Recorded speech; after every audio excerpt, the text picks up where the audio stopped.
Hi, I'm Catherine Hill and I'm the UK Director at Care for the Family, and we're so pleased that you've been able to join us for the marriage sessions.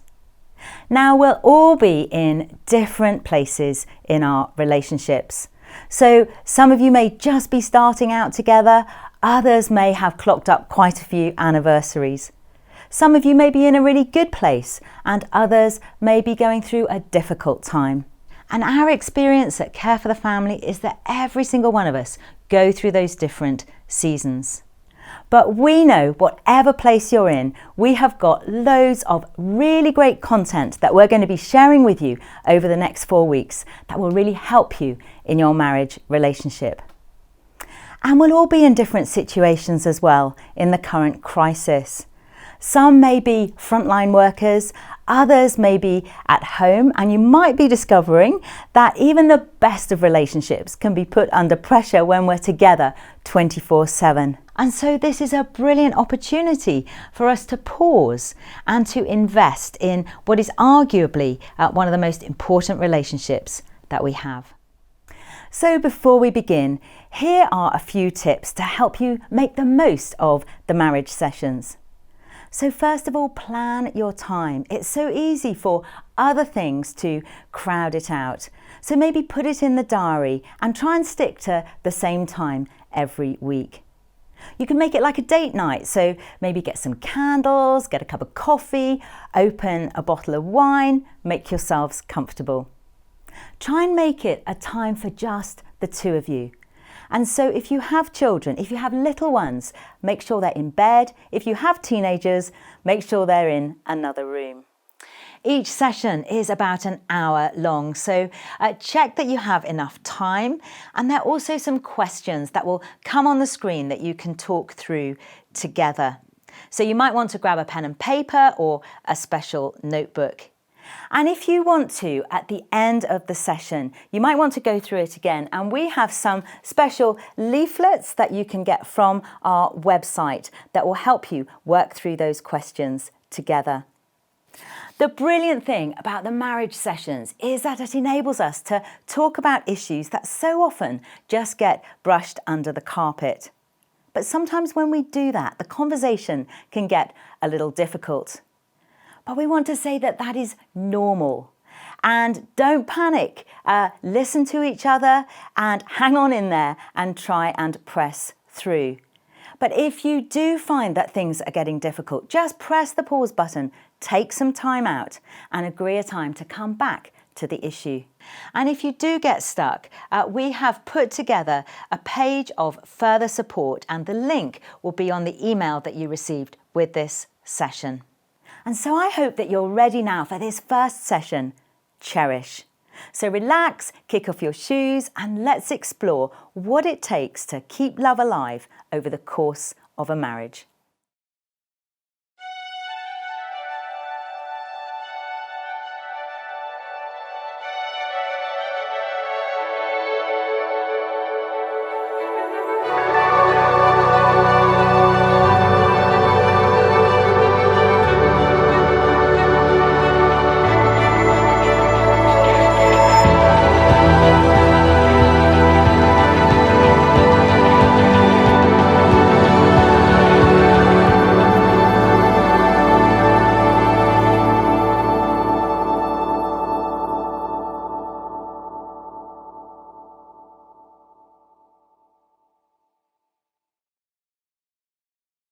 I, Ben. I, Jade. I, Loretta. Take you, Emlyn. Take you, Lucinda. To be my wife. To be my wife. To be my husband. You say it. You're telling me. To have and to hold. From this day forward. For better, for worse. For richer, for poorer. Definitely poorer.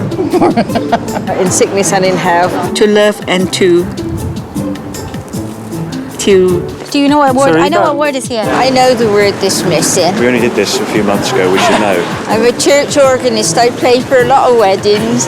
To love and to care. To look after. I think it's a bye. No, it's to hold. no. I don't know. It's cherish, isn't it? What's the word? Cherish. To love and to cherish. I think cherish. To love and to cherish. All right. think I got that one wrong. Till death us do part. Till death us do part. To love and to cherish. Something many of us say to each other on our wedding day. But of all the vows we say to each other, this is probably one of the easiest to forget. One of the saddest things you'll ever hear is when a couple say, we just drifted apart. There wasn't a single event, a challenge or a problem. They just drifted apart and didn't even see it coming. So we need to value each other. We need to know that our partner matters to us and we matter to them. We need to cherish.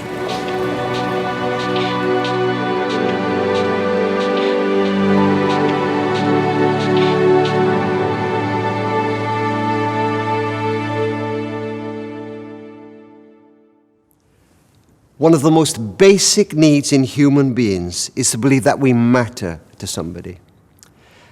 I remember an occasion that happened many years ago. Dan and I had only been married for a couple of years, and one night there's a knock on our door. It's very near Christmas. And when I open it, there's a man standing there. I recognize him. His name is Ronnie. He used to come to our church Sunday school when we were kids. Slightly educationally challenged, no family of his own, spent all his life in a care home, and now he's practically homeless. And in his right hand is a black plastic bag with all his worldly possessions, and his left hand, a frozen chicken. I said, Ronnie, where'd you get your chicken? He said, somebody gave it to me for Christmas. I said, would you know how to cook it? He said, no, I can't cook a chicken. I said, come on in, we'll cook a chicken for you. And he ate with us that night. And I remember Diane saying to him, Ronnie, why don't you stay with us tonight? And he stayed with us the next night. And then Diane said, Ronnie, don't go home now, it's Christmas Eve. Ronnie never left our home. He's been with us almost 40 years. The kids are gone, but Ronnie is still with us. And when he'd been with us for a short time, he got a job as a dustman. I was a lawyer then, and on the way to the law practice, I'd drop him off at the dust yard. And so often, when I got home at night, he'd be sat in a chair, smiling, sometimes giggling. And I can remember saying to him, Ron, what amuses you so much? You're always giggling when I get home at night. He said, Rob, when you drop me off at work in the mornings, the other men say to me, who's that brings you to work in the car? And I say, oh, that's my lawyer. You know, I've thought so much about that. Who'd be proud of being taken to work by a lawyer? Do you know what I think it was? Ronnie never had a mum when he was 5 years old take him first day of school. Never saw his mother brush away a tear as he went into the playground for the first time. Never had a dad say to him when he was 11, how'd you go in the big school today, son? And now he's a man. And somebody is at the gate. Somebody's saying, you matter to me. You know, the belief that we matter is vital in a marriage. And that belief begins to die when we come to believe we're just being taken for granted. I remember somebody saying to me, you know, in my marriage, sometimes I feel as if I'm just a piece of the furniture. It's a bit like that old song, you don't bring me flowers. You don't sing me love songs.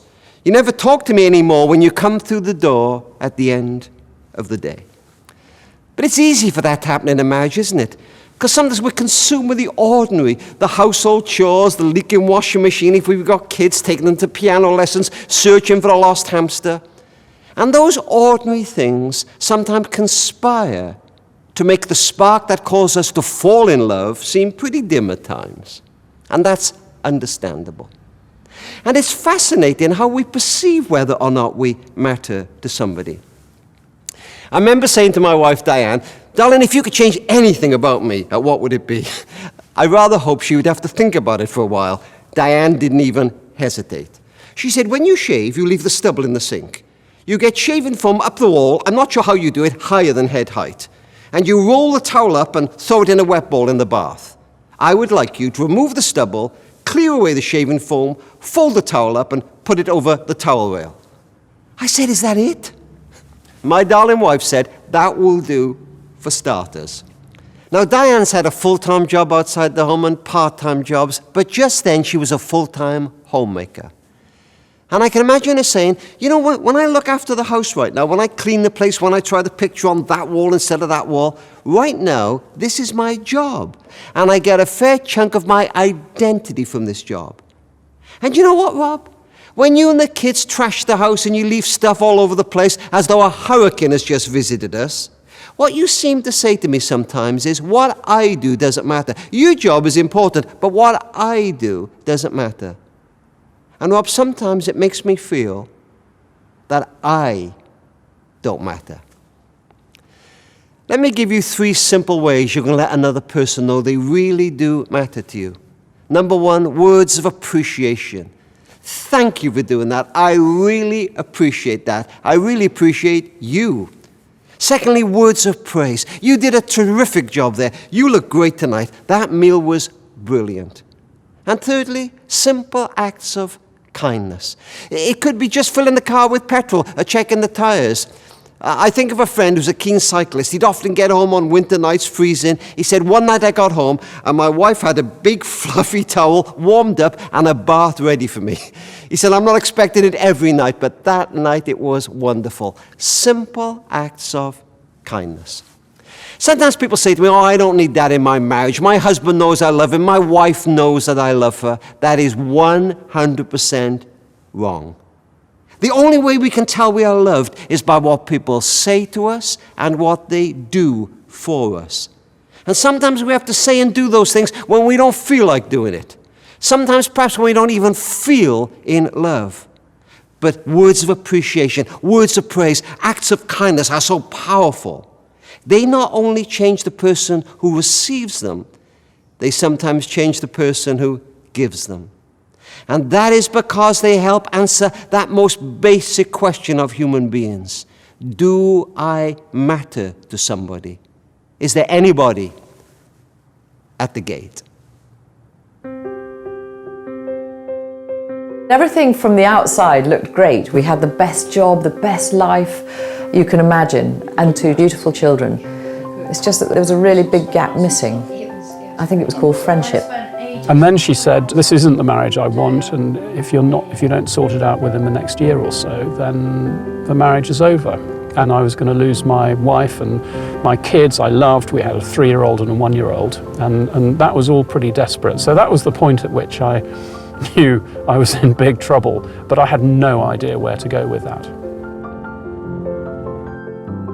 The first years of marriage were a mixture of great adventure, loneliness, difficulty, and lots of fun too. So it was a real mixed bag.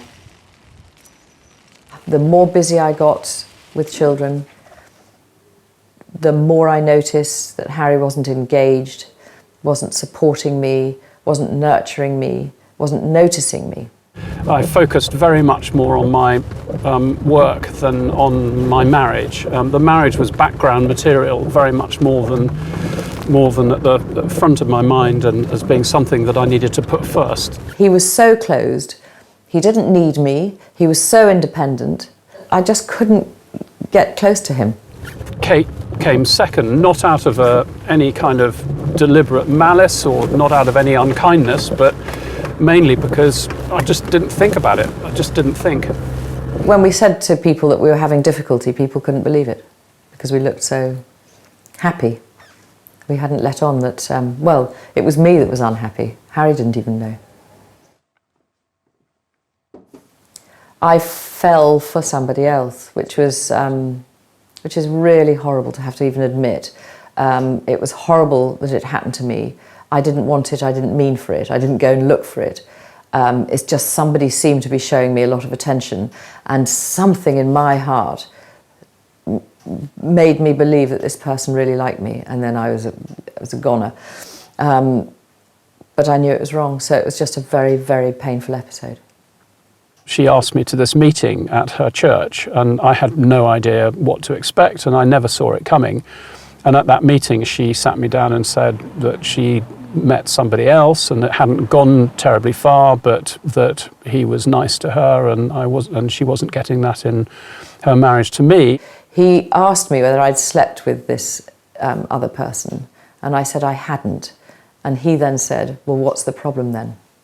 And I felt so angry and so hurt, I think. Also, that I didn't see him be jealous, or didn't see him fight, or didn't see any anger. I think I wanted him to be in, I just wanted him to react. I wanted him to fly off the handle or something. but he didn't. I never saw it coming. I had no real idea what was going wrong. It was when she then turned around, she said, Harry, you're not the friend that I need you to be. And we had 2 very young children at that stage who were aged 3 and 1 or thereabouts at that point. And I utterly adored my little girls. And Kate said, if you don't get your act together, Harry, then within a year, this marriage is over. I think the turning point for us was when Harry decided that he would go to counselling. That cracked him open. And then she invited me to go into the counselling session. I got very upset and I went home and I wrote a letter to Harry.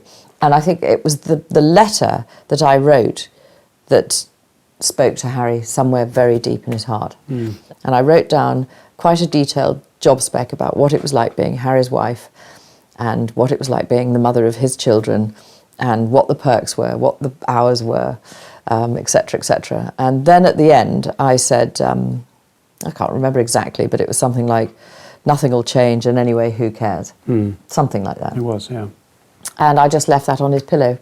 And it was these last 2 words, who cares? Will anything change? I don't know, who cares? And who cares really got me, because I just thought, oh my goodness, what have I done? And I got down on my knees to Kate and I said, you've got no reason to believe that I will change, but I'm going to. And somewhere in me, that letter made a little switch flick in my head, and I realised I needed to change my priorities. And I think that was the key moment, because that's when I started putting Kate first. And everything before then had been about work, children, me. And really Kate was, I think, part of the story, but not the central character. So that was really the turning point. Obviously, it was amazing. Harry was being kind and he was being thoughtful, and he would chat to me, we'd go on walks together. All these things which are completely basic had been missing. And so it made a great deal, very great deal of difference. The analogy I would use is watering a plant that's wilted. If you give love to somebody who desperately needs it, they start to perk up. I would describe my marriage now as being safe, as being full of joy, as being real. We really, truly are a happily married couple now. I really know that gap, that painful hole is totally filled now. And we really, really enjoy each other's company. I just love to know that he cares and love to know that he is thinking of me, and I really do know that. I think the best thing about being together is that I'm the luckiest guy in the world, and we have got more than half of our marriage still to come, and we've got so much to look forward to. It's true.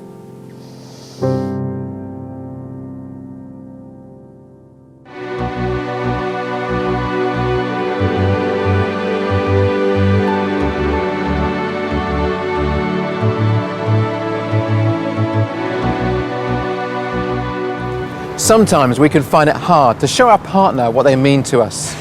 Maybe we forget, or we don't have the time and the energy, or we just don't want to. Or maybe, more truthfully, we just don't know how to show them what they mean to us. But if we discover this, it can transform our marriages. So Philip, we've been talking about the word cherish. What does that word cherish mean to you? I think for me, cherish is about the quality of the love that you express with one another. And I think it talks about someone that means perhaps more to you than anybody else. My daughters, my teenage daughters, they have this expression that they've got into recently, which is my bae.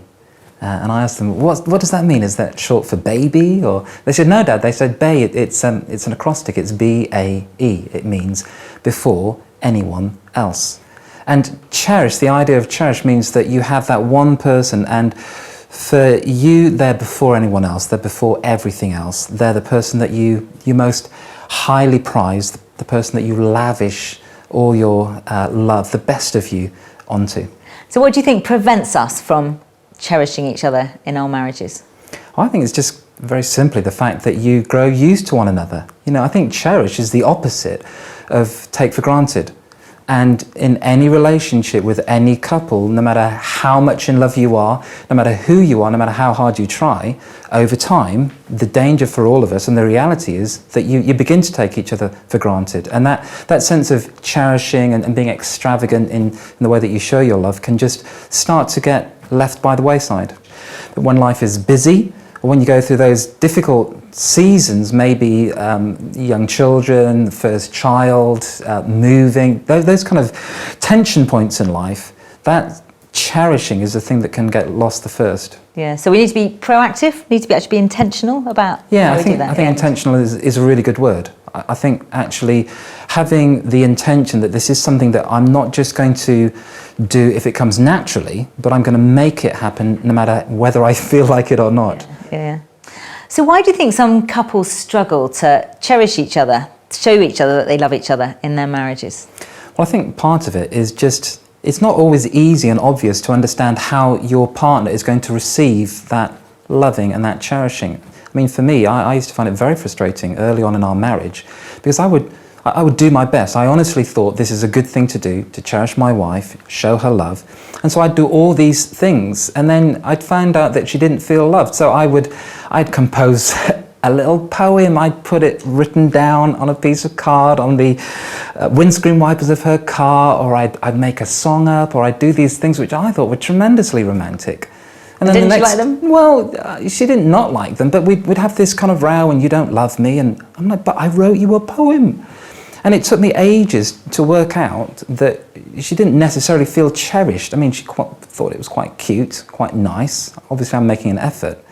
But if I really wanted to cherish her, then there were other ways to do that. Actually, she would want me to do the dishes or to mow the lawn or to, tidy my mess up. And actually to find out that those are the things that made her feel cherished was a real revelation for me. But I think it's quite common for couples to feel like they're missing each other in that area. So what advice would you give couples if that was how they felt? Well, I think what you have to do is you've got to work out how the other person receives love. Now, I didn't know it at the time, but this is something which is actually a well-worn path. It's something that it's come to be known as the love languages, the 5 love languages, which was developed by a guy called Gary Chapman, who's done an incredible amount of work on relationships and couples counselling. And what he essentially says is that there are roughly 5 distinct ways that people will perceive love, 5 love languages. Now, the issue is that we tend to think that the way that we receive love is the way that is the best way to communicate love to our partners. But what you need to understand is that for some people, it's all about words. And I'm a words person. So when people talked about the love languages to me, I just thought that's ridiculous. I mean, my love language is English, like the rest of my language. But it's not that way for everybody. For some of us, words, positive words, affirmation, that's absolutely what makes us feel loved. But for other people, like for my wife, it's actually actions. So the words are appreciated, but the actions, that's where they really feel loved. So doing things practically, being real about everyday things, serving one another. For other people, actually, it's all about time. You don't have to be doing any great thing, but just the fact that you've got quality time that you're spending together makes the person feel loved. And the other 2, well, for some people, it's about touch, physical touch. Different people have different capacities for touch. For some people, just a little bit of touch, a hand on the shoulder, I'm going to feel great. For others, they need to feel like there's tons of touch and lots of holding, and that's the way they perceive love.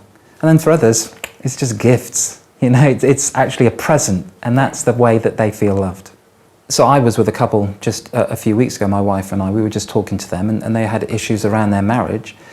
And she was saying, well, the thing is, I just don't feel loved. And then he was getting frustrated, and he was saying, but she knows that I love her. I don't need to keep telling her that. And we had to say, well, actually, you sort of do, because just loving someone in your head, they don't necessarily get the benefit of that.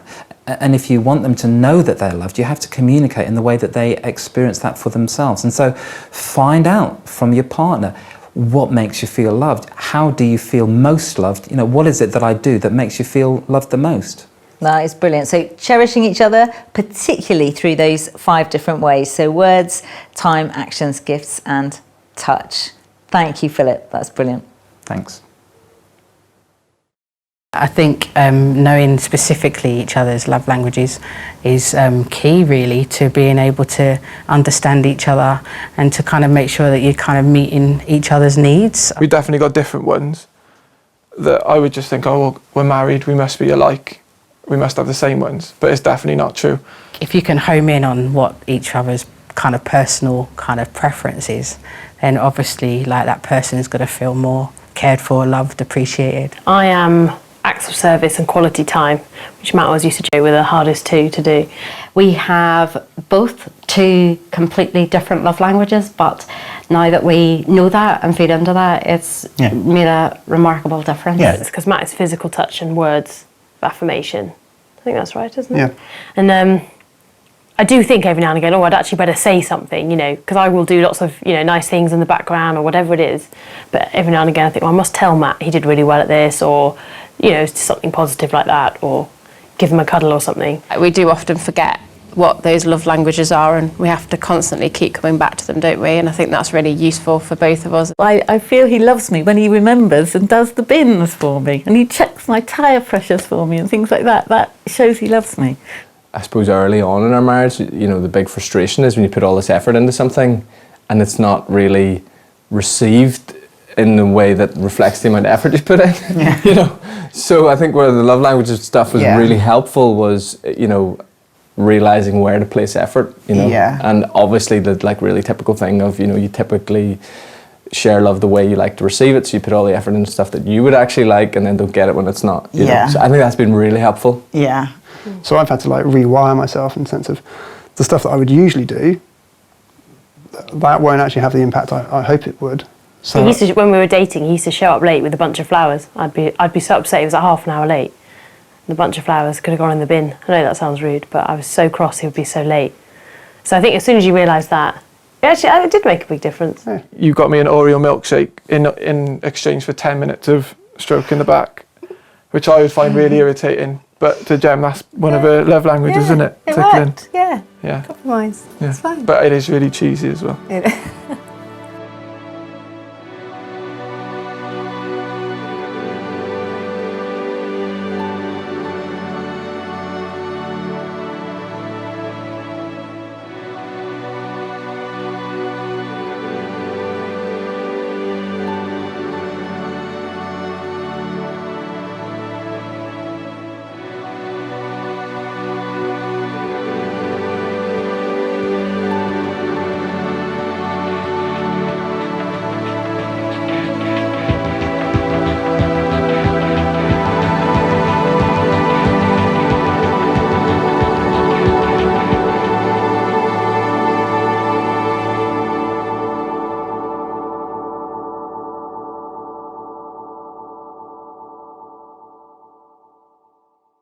To cherish means to surround that person with love, with appreciation, with care. To support one another whenever that's necessary.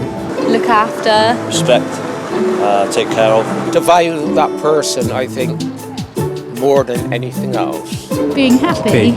Okay, that's a very, very profound word. You can feel it. It's love and passion, and I thought deeply caring. To cherish someone is to be aware of all their faults. More patient to each other. And to love them even so they've got a lot of faults. The most important thing is to be friends. It's not just to love, but to enjoy each other's company. We do a lot together. Yeah, we do. We travel a lot. We do most things together. Yeah. Sort of revere them a little bit. To think about what matters to the other one and try and do that. Put the other one first. You put them before yourself, and you look out for them, take care of them, and protect them.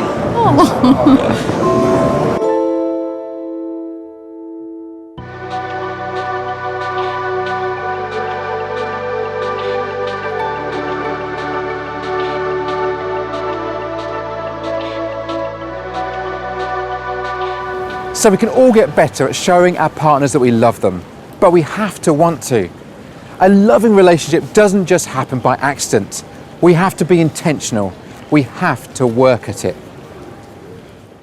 It is so important to speak positively about each other and build each other up and encourage each other, because that's what we naturally do sometimes to other people, but sometimes it's harder to remember to do it to each other. Obviously, you being from America and me being from here, and some of the cultural, you know, like, you know, just typically Americans are much more comfortable with even just being positive in general. Like, yay, you washed the dishes, well done. Not patronising at all. When the kids have come along, we just realised actually they see and pick up on what we say to each other. So we're always trying to sort of speak well of each other, particularly when they're around. So we have 3 children, 3 and under, and so I think speaking positively to each other is something that we find ourselves reminding each other of often. Yes, for us, and because the children are listening.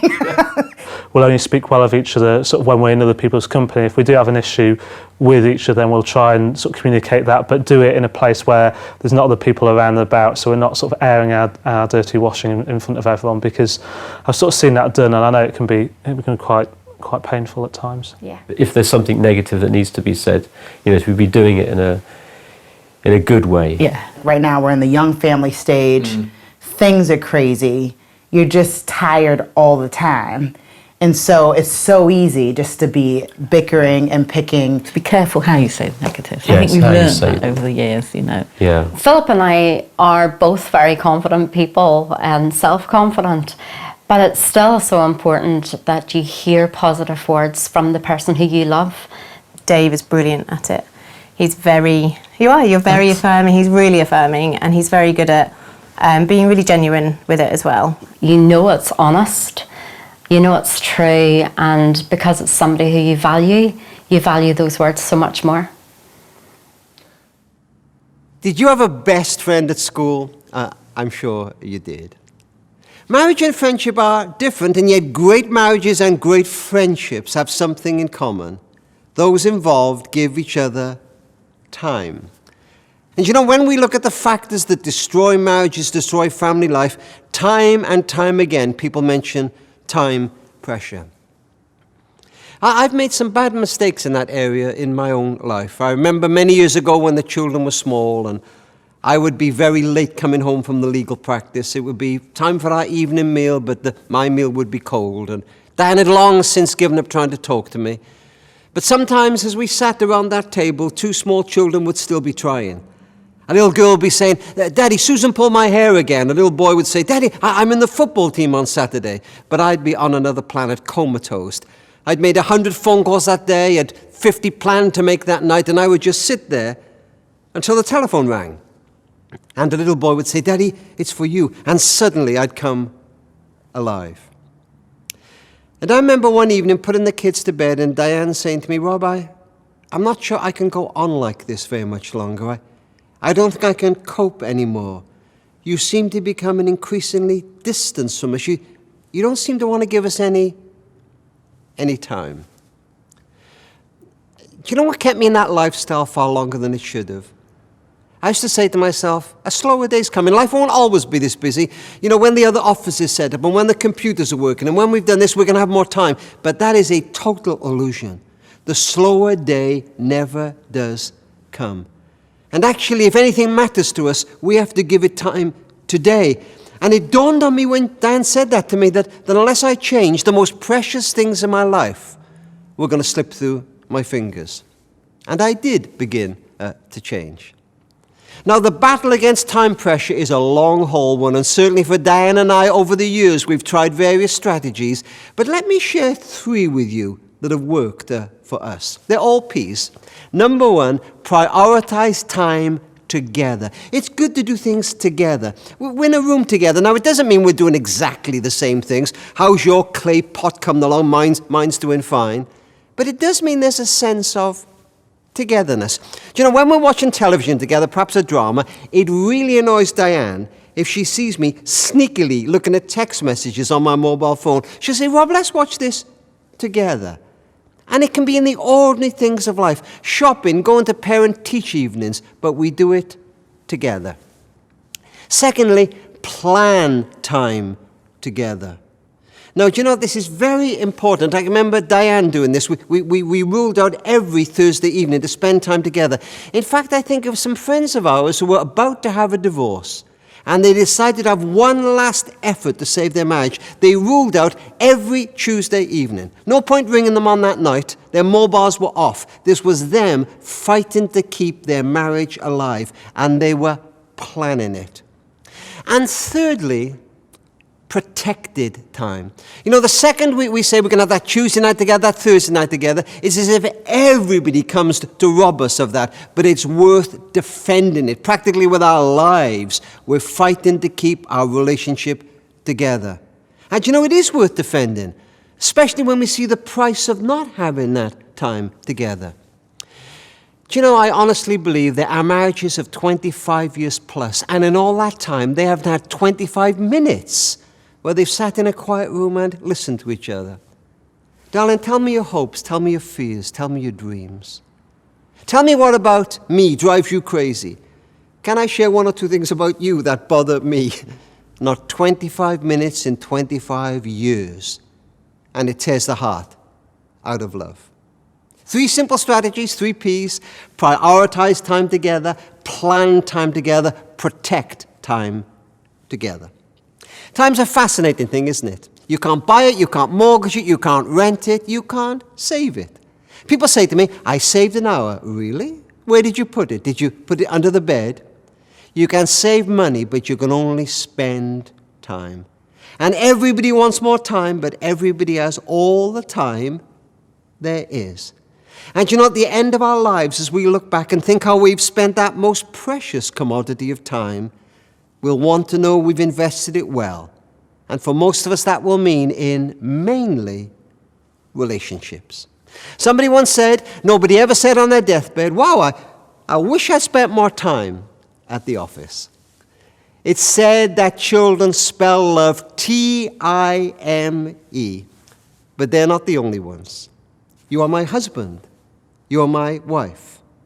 We spend time together. You're my best friend. What is the best date that we've been on together?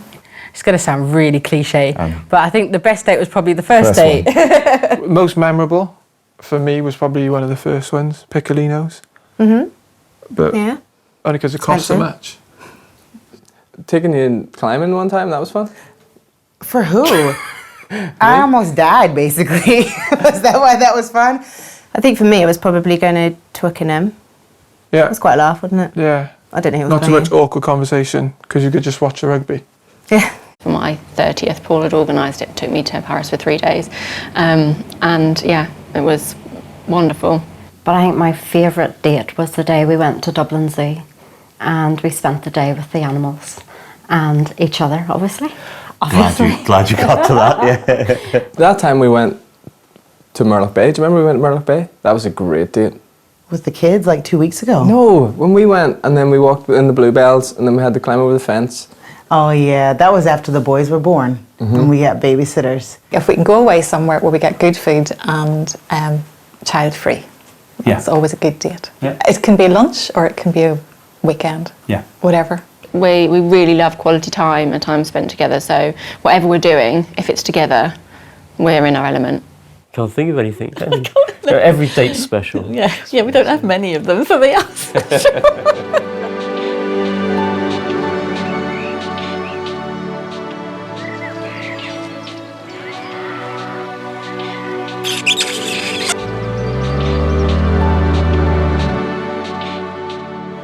Of course, it's much harder to cherish someone we don't actually like.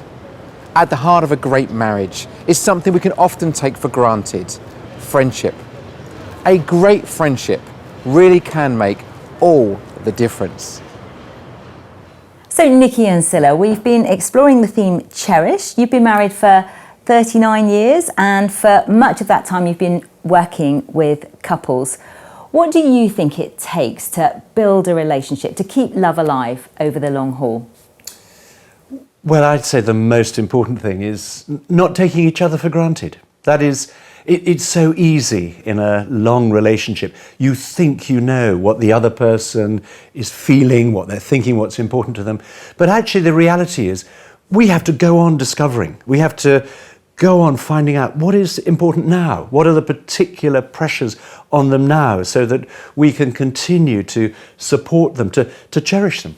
And also, I think that part of taking our marriage for granted means we allow pressures, things that are, going on in our lives, whether it's work, children, other pressures, to take over.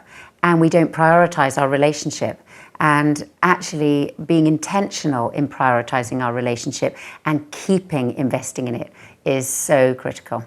I remember a few years ago, Scylla's father was very unwell and subsequently died. And it was a really important time for me to find out what it was that this meant for Scylla, and talking about the time that she would spend with her parents so that she had enough time, wouldn't be left with regrets when her father did die. And it was that support that I knew Nikki was not resentful of me making that time to be with my father, just was the complete difference to us staying connected rather than feeling resentful and allowing misunderstandings to build up. And it went on for a period of about 4 or 5 months.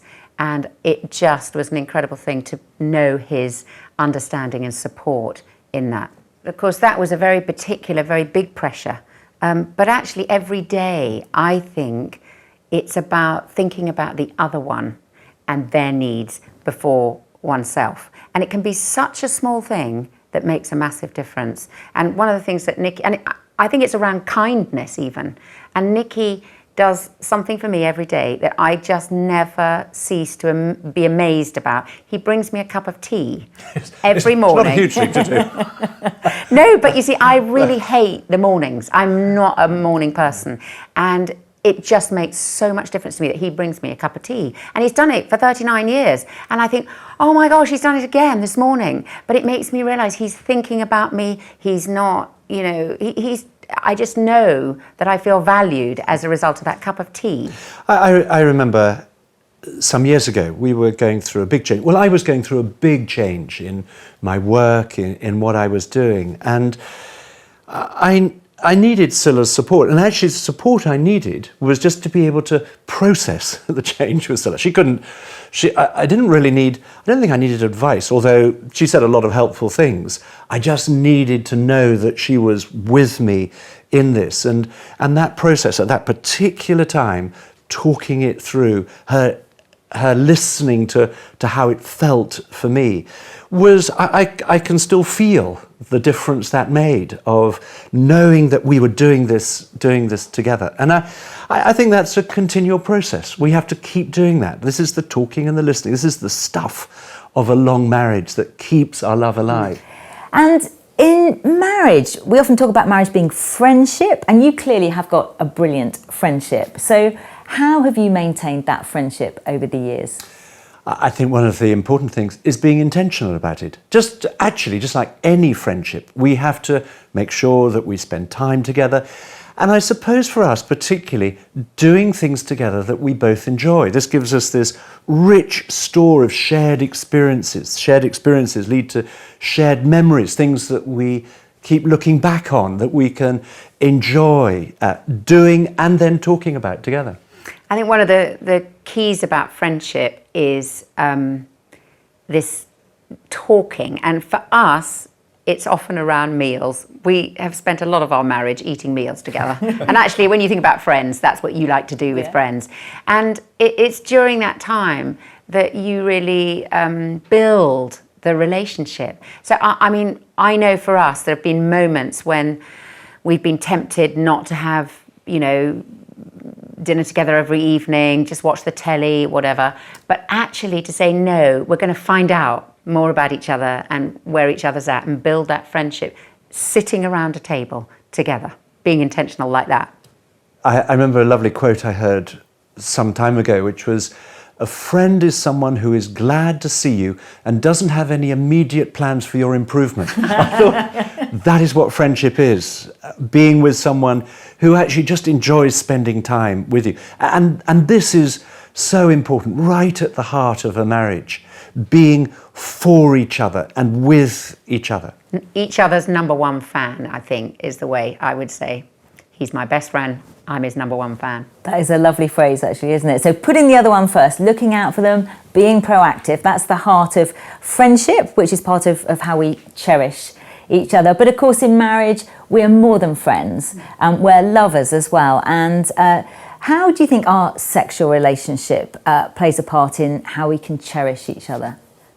It's a very important part, because just as our physical relationship affects every other part of our marriage, every other part of our marriage affects our physical, our sexual relationship. So that, I think there are, for almost every couple, and certainly in the experience of us talking with many, many couples over the years, and in our own experience, our sexual relationship will go through difficult times as well as good times.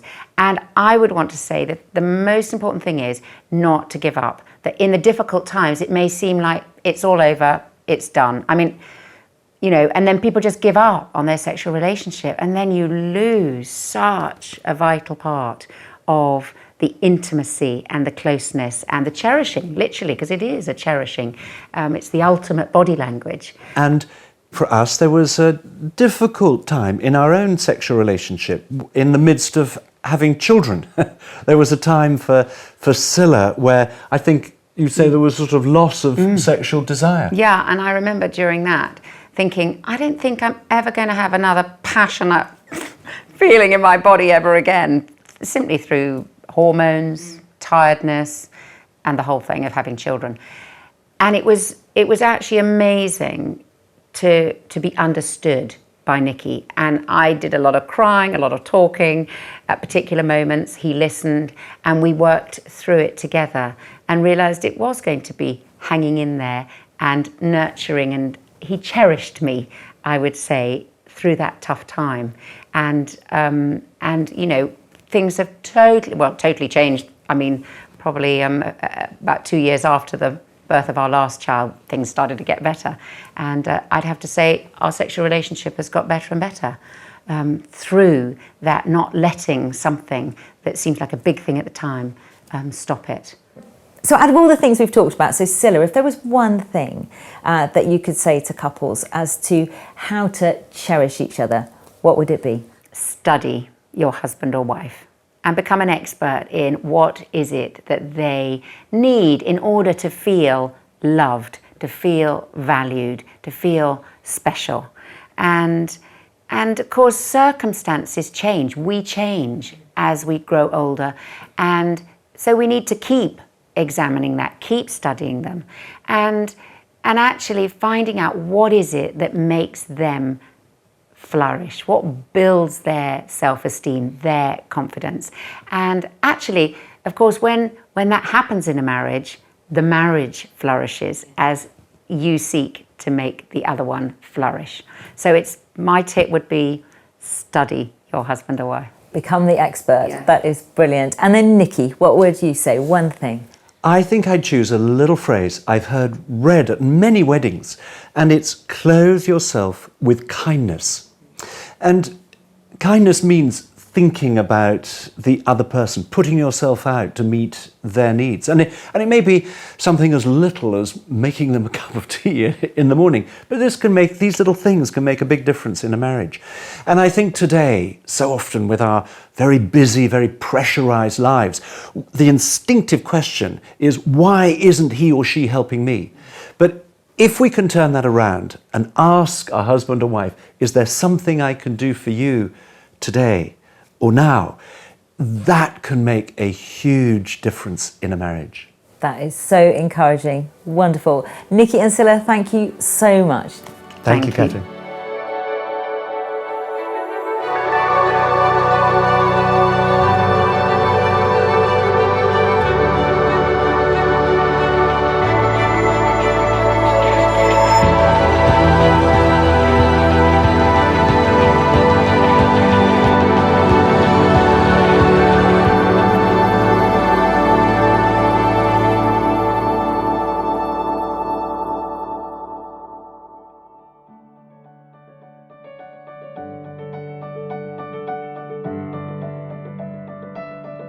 I really hope that you enjoyed this evening's session.